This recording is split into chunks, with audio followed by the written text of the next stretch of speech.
तो यानी कि दोनों ही गेस्ट के इस डिस्कशन से ये साफ होता है कि क्रूड ऑयल का बाजार अभी भी पूरी तरह से भू राजनीतिक घटनाओं के इशारों पर चल रहा है और आगे की दिशा काफी हद तक मिडल ईस्ट की बातचीत पर डिपेंड करेगी।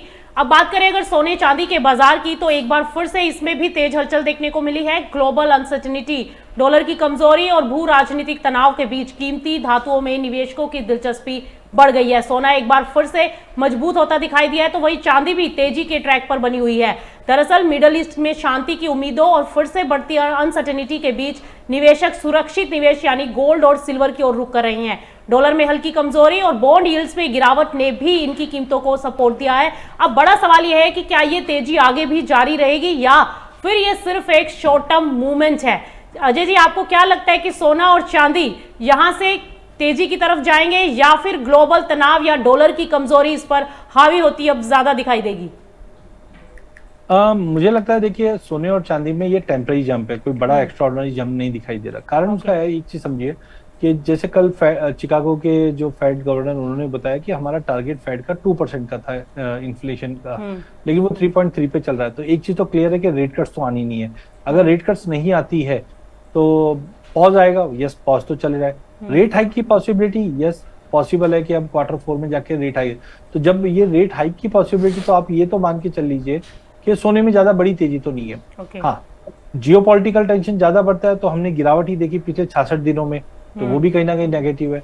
हाँ, टेक्निकली मुझे लगता है कि 4500 का एक डबल बॉटम बनता हुआ दिख रहा है, बट मार्केट में अभी भी आप देखिए जियोपॉलिटिकल कंसर्न्स या सेंट्रल बैंक की जो बाइंग थी चाइना को छोड़कर, बाकी एनर्जी कॉस्ट की वजह से कहीं ना कहीं सेलिंग में बदला हुआ है। चाहे रशिया की बात करें, चाहे पोलैंड की बात करें, यहाँ पे हमने कंसर्न दिखा है। ईटीएफ के अंदर ठीक है, इक्विटी नहीं चल रहे, बट मुझे नहीं लगता एक्स्ट्राऑर्डिनरी कोई बड़ी तेजी अभी आ जाए। हाँ, 2022 का रेफरेंस या 2008 का रेफरेंस देखते हो तो मुझे अगस्त सितंबर के बाद मुझे लगता है कि सोना जैसे $5100 का लेवल तोड़ेगा, उसके बाद एक लंबी तेजी बनते हुए दिखाई देगी, जो ऊपर में कम से कम $6000 का लेवल भी पार कर जाए। बट टाइमिंग मुझे लगता है सोना चांदी एक दायरे में ट्रेड करते हुए दिखाई देगी।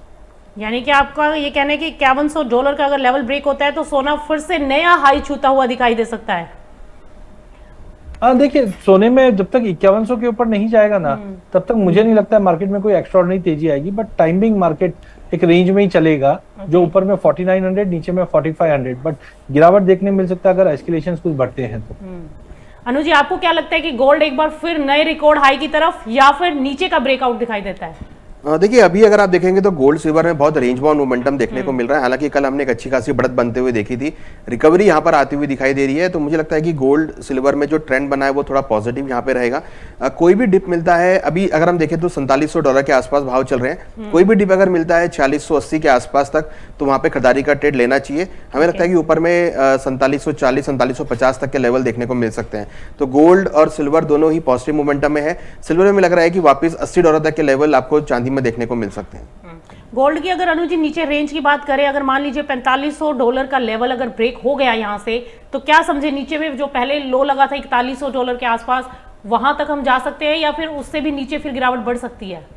देखिए, अभी मुश्किल लग रहा है क्योंकि जिस तरीके से डेवलपमेंट्स हुए हैं जियोपॉलिटिकल कंसर्न्स को लेके और क्रूड के भाव नीचे आए हैं, तो उससे लग रहा है कि जो इन्फ्लेशन है वो कंट्रोल हो सकता है। तो आगे उसके लिए गोल्ड सिल्वर को सपोर्ट मिलेगा। तो हमें लग नहीं रहा है कि अभी जल्दी ही भाव 4100 जाएंगे। हालांकि $4500 एक काफी स्ट्रॉन्ग सपोर्ट है, जो कि लास्ट टाइम भी नहीं ब्रेक हो पाया था। तो हमें लगता है कि अगर 4500 के ऊपर कंटिन्यूस मार्केट रहता है तो फिर ऊपर में 4800 के लेवल देखने को मिल सकते हैं। और अगर $4800 के लेवल ब्रीच होते हैं इस बार, तो लग रहा है कि $5000 तक के भी लेवल देखे जा सकते हैं। अनुजी, अभी 4700 के आसपास, तो अभी के लिए क्या ट्रेडिंग स्ट्रेटेजी यहां से निकल रही है इन्वेस्टर को, या जो लोग ट्रेडिंग करना चाहते हैं तो वो किस लेवल का इंतजार करें बाइंग के लिए? देखिए, मुझे लगता है कि $4680 के आसपास लेवल मिलते हैं तो खरीदारी का ट्रेड देखना चाहिए। ऊपर में $4740 तक के लेवल देखे जा सकते हैं। ओके, अजय जी, आपको क्या लगता है चांदी में अभी यहां से क्या इंडस्ट्रियल डिमांड एक बार फिर से सपोर्टेड फैक्टर बनेगा या फिर स्पेकुलेशन के वजह से थोड़ा बहुत अपसाइड मोमेंटम बन सकता है? देखिए, चांदी में आप जैसे इंडस्ट्रियल डिमांड की जो बात कर रहे हैं, तो मुझे आप ये देखिए, कोई भी इंडस्ट्री के लिए 40% तक का कॉस्टिंग एनर्जी पे इम्पैक्ट करता है।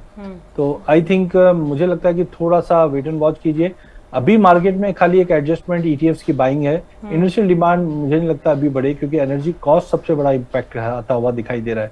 हालांकि देखिए, $70 जब तक नहीं तोड़ता, एक उम्मीद है ऊपर में $85 तक ले जाए, लेकिन बड़े ब्रेकआउट उसमें $90 के ऊपर वीकली या मंथली क्लोज आना बहुत जरूरी है। वो टाइमिंग नहीं दिख रहा है, क्योंकि इंडस्ट्रियल के नंबर, आप चाइना का नंबर देख लीजिए या यूएस से हम रिटेल सेल्स या बाकी नंबर देखिए, कोई भी इतना इजाफा नहीं दिखा रहा। तो ये एक मोमेंटम प्ले है जो 70 नहीं तोड़ेगा तो ऊपर में 80-85 तक दिखा दे, बट सस्टेनेबिलिटी नहीं है अभी तक।